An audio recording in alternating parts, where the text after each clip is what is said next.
Colorado's quietly putting together a bipartisan contingency plan if President Trump interferes with the elections in November by limiting which ballots the Postal Service can deliver. 90% of Coloradans vote by mail. Our Mark Salinger takes a closer look. 69 days before the November election, Colorado is suing the U.S. Postal Service. If we have to, we'll find other ways to deliver ballots. Attorney General Phil Weiser and 24 other states are arguing the Postal Service's new rule announced last Friday would risk disenfranchising voters by imposing burdensome mail voting requirements. The rule seeks to implement President Trump's executive order establishing a national list of eligible voters that also directed the Postal Service to only deliver ballots to voters on that list. The Postal Service should do its job, but if for some reason we're in a situation where that's not an option, yes, we're going to find another way. Other ways, which could make getting your ballot look different this year. We think obviously the biggest and easiest for all 64 counties is going to be able to set up kind of big offices across our counties. We are actively looking at how quickly could we stand up distribution sites if we needed to. We've also talked about, do we use FedEx? Do we use Amazon? Do we use USPS? You are going to receive your ballot and you are going to be able to vote in the upcoming election. Amanda Gonzalez is the Democratic clerk in Jefferson County and nominee for Colorado's Secretary of State. Carly Koppus is the Republican clerk in Weld County. So we're going to move forward with Plan A, but know that we have all the way to Plan Z. Both say at this time they hope lawsuits like the one filed by the Attorney General today prevent the Postal Service from implementing its new rule that could disrupt Colorado's vote-by-mail system. The Constitution is clear. It grants the power to regulate elections to Congress and the states. There is no room in that decision-making process for the President of the United States, let alone USPS, to insert themselves between you and your ballot. Still, contingency plans are being discussed. Ballots go out in 5 weeks. Plan A is for us to prevail and to protect the status quo and be able to deliver ballots as we've done now for quite some time. The new Postal Service rule would also require new design requirements for the ballot envelopes that must be approved by USPS. States would have to create new guidelines, train election workers, educate the public, all of that. Even if that were to happen in 69 days before the election, the Attorney General says there's still a high risk that some people wouldn't get their ballots because of all the changes, Kyle. So, Mark, we know that 9 in 10 Colorado voters vote by mail, which means that they get their ballot in the mail. A lot of them don't return it by mail. They take it to a drop box. That's easy, like in urban and suburban areas. Exactly. You go to wherever those drop boxes might be, and now you might have to go and actually pick up your ballot if all of this comes to fruition. But that might look different in different parts of the state. Up and down the Front Range I-25 corridor, it could look different than on the Eastern Plains where things are more rural, or on the Western Slope. Still a lot left to be determined in just 69 days, Kyle. Mark Salinger, thank you. Conservatives in Colorado are pushing their own changes to the vote-by-mail system, which some Republicans in our state have claimed, without offering evidence, leads to election rigging. So this November, voters will get a chance to weigh in on a ballot initiative to require more proof of identity before voters cast a ballot. Initiative 362 would require voters to verify their identity by adding their driver's license number, state ID number, or partial Social Security number to their mail ballot before sending it back. Ballots with that information would not be counted. Right now, ballots are verified through signature matching. This initiative is backed by 2 former Republican election officials. Supporters say it's a check on election fraud. Opponents say it's not necessary and could result in legal voters being disenfranchised. Someone is selling access to the Republican candidate for governor. $1,300 gets you a meeting with Victor Marx, and some campaign merchandise kicked in. We've been following the money to an out-of-state company that hides who owns it, a company that we've now learned is owned by Victor Marx. His campaign says the purchases support the campaign's efforts. They have not yet answered our questions about whether Victor Marx himself is pocketing his supporters' money. Hundreds of thousands of people around the nation saying, I'm going to send a donation. I'm going to support the campaign. Every candidate asks for money. Republican gubernatorial candidate Victor Marx is just very particular about where it goes. Another way people can support us is go to Victor2026merch.com. If they order merchandise, there's no limit on that. That's right. They can order as much as they want. That will really help us. Marks brushes off other Republicans, calling him a con man and a grifter. He suggests his supporters can make unlimited purchases from his merchandise store, where they sell meetings with Marks for $1,300. His campaign said, quote, "Every purchase helps spread the message across Colorado and supports the campaign's grassroots efforts." This is just patently illegal. This is patently something that can't happen. When campaign finance attorneys like Mario Nicholas told us that would be obviously illegal, Marks' attorney said the money wasn't going to the campaign, where it'd be subject to legal limits. But they wouldn't say where the money's going. What I've been authorized to say is that, look, for a period of time, the campaign allowed a third party, right, to sell its merchandise. The Marks merchandise store emails now carry a disclaimer, paid for by Not Shook LLC. No such company registered in Colorado. We found Not Shook LLC registered in Wyoming, where its owners can remain anonymous. And that's where the Marks merch money trail would have gone cold, if not for an obscure campaign finance filing in Colorado, where Not Shook LLC paid the Marks campaign $5,000 for a logo licensing fee. Colorado campaign finance law requires an LLC making a contribution to identify its owner, also called a member. And there it is. Victor Marks himself. Victor Marks has been called the con man before, and this is just one more con that he's playing on people. Only I think that the problem is he's going to get caught doing it. Months ago, the Marks campaign bragged its merchandise operation brought in almost $200,000 so far. The campaign has not responded to our latest questions about the anonymous out-of-state company that leads back to Victor Marks, and our questions about whether Marks is lining his own pockets with his supporters' money.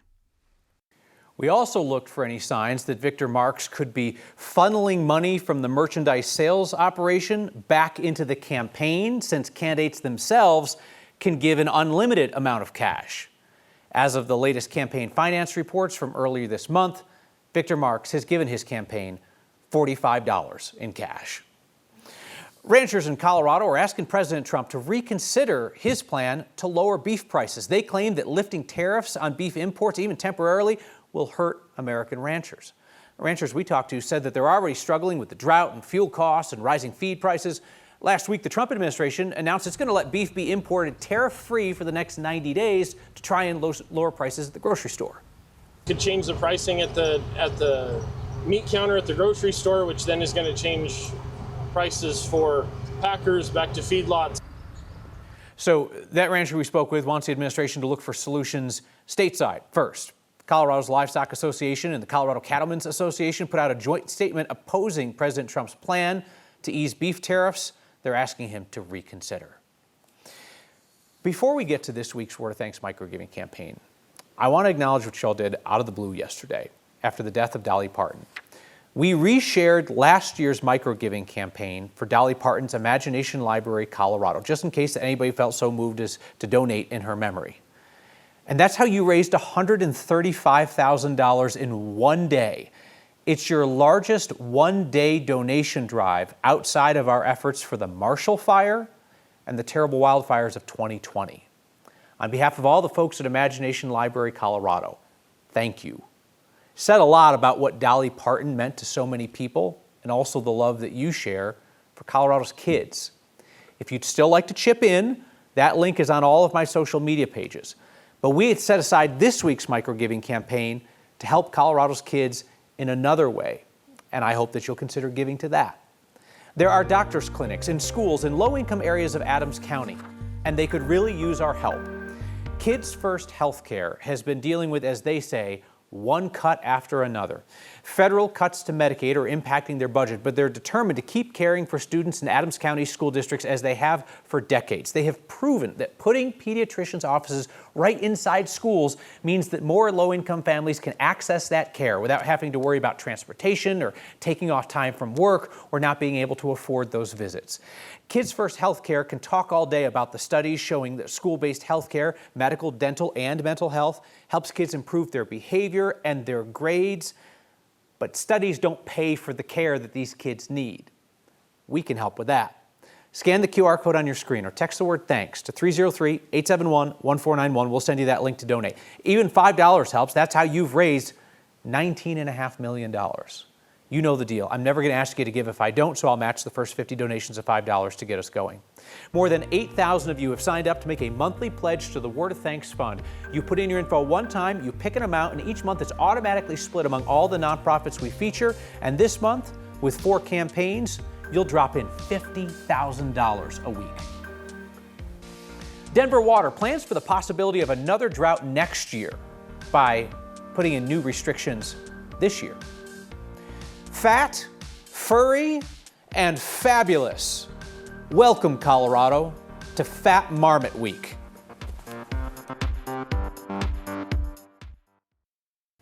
Denver Water's asked customers to do their part to cut citywide water usage by 20% in this drought year. Now they're going farther. New rule today says sprinklers must be off for the year by October 1st.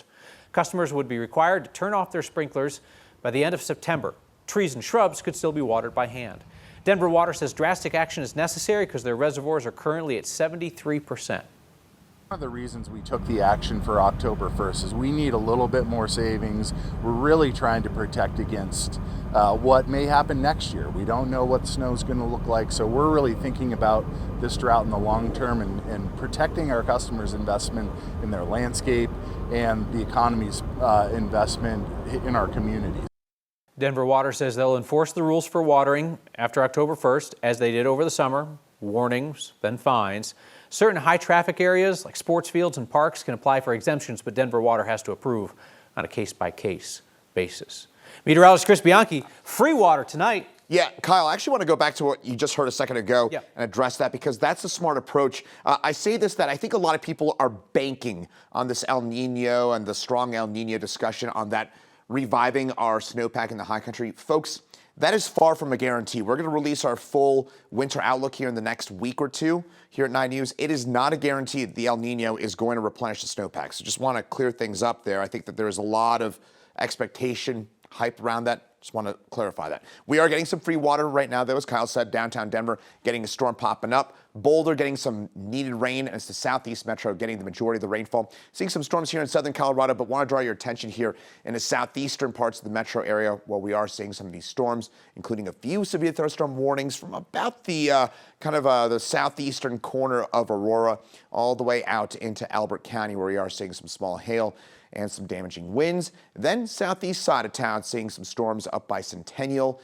and right around the DTC as well. And down through the Centennial Airport area, seeing some storms. And then downtown, got this little thunder shower that's popped up that appears to be weakening at the moment. Boulder getting some needed rain right now as well. We'll see that chance for a thunder shower for the next hour or two. There is still a conditional large hail risk in Denver, but I think for the most part, that risk is going to be for the eastern plains, Fort Morgan, Lima on east. That's where you see those strongest storms this evening. And tomorrow, a few showers around, but these are mostly of the gusty wind variety. High pressure moves back in, and that will warm us up for the rest of the week and dry us out as well. So that 7-day forecast, near record heat. I know nobody wants to hear that, but here we go again here, folks. Near record heat for both Friday and Saturday. Record on Fridays, 96.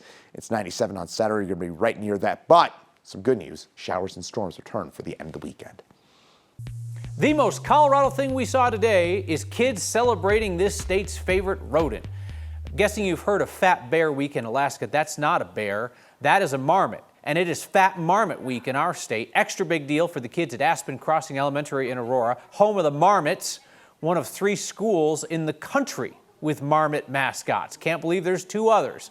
The kids have been learning about those rotund rodents all week, and our Steve Stager went to school today to find out their favorite marmot facts. There was a far and away winner. Favorite marmot fact that you've learned? That they lick rocks. Yeah, they lick rocks? That's super weird. Steve says all the kids agreed that marmots licking rocks was really cool. They do that to take in electrolytes from the salt on rocks. Rocky Mountain Biological Laboratory in Gothic is putting on Fat Marmot Week. There's a website there at the bottom of your screen where folks can go and vote for your favorite fat marmot. It's just like Fat Bear Week, but local, and they're smaller. We also have a link on 9news.com. They announced the winner Sunday. It just means so much to know the community's here and they believe in schools and they believe in our students and the power of Denver kids. As we celebrate 10 years on the air for Next this month, we look back on how you helped a nonprofit mentor kids in Denver schools. Hey, a reminder, you can catch Next streaming. As Dolly and Kenny would say, Islands in the Stream, 6 p.m. weeknights. And Next is a podcast for your ear holes.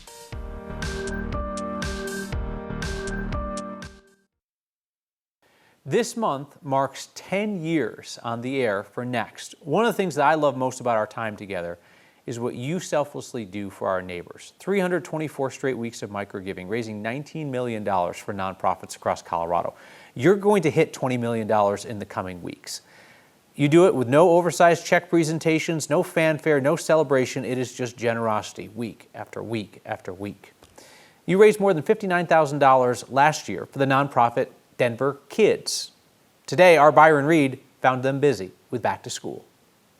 And now we're really focused on youth mental health and social emotional health of students, because we know the healthier students are, the better chance they have to thrive and be successful in school. I'm Jay Grimm. I'm the proud CEO of Denver Kids. Denver Kids turned 80 years old this year and supports students in Denver Public Schools by providing academic and social emotional learning and mentoring support to students throughout the district. We have no prescription to success, so we really help students figure out what they want to do, what their interests are, and then how do we connect them to those resources so that they can thrive.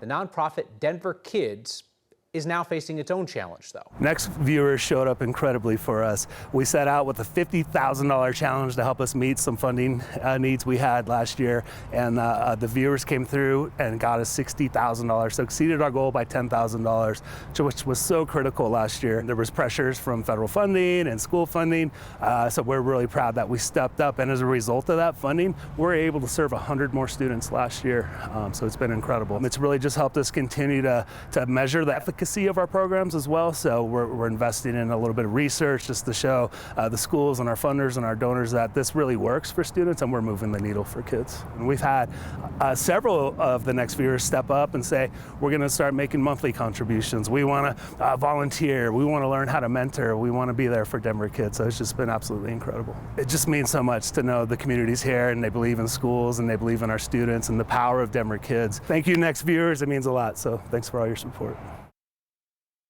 Great organizations. I was at their 80th anniversary party last year, and to see the legacy of generations of kids in Denver that have succeeded in part thanks to Denver Kids. So thank you for what you've done with that. Back with your feedback next. Imagine the stigma of being a kid in need of mental health help. Kids First Healthcare has solved that because their school-based health clinics provide doctor's visits and dental care and mental health care. All the kids in school are going to the doctors right there in the building, so nobody knows why. Scan the QR code on your screen or text the word THANKS to 303-871-1491 to join me and a bunch of others in supporting that nonprofit's work. They've been hit hard by federal Medicaid cuts, and they are working hard to not reduce services that they provide for low-income students in Adams County school districts. They have proven through their decades of work that convenient in-school medical care improves kids' lives, helps them succeed in school and in life. It should come up on $20 million in Word Thanks microgiving. Leslie says, I hope we plan a big party when we hit $20 million. I'm not good at this stuff. I just kind of like to go on to the next, on to the next, on to the next, and keep helping people. If you have ideas about how we should celebrate, seriously, email me next@9news.com. I'm not good at this stuff, so just let me know. Marilyn, producer in our area, says, Rager. Maybe we should have a Rager. Kim says, if I do a monthly donation, do I have to make a separate one for Dolly Parton's books? You do. You can find it on my social media accounts.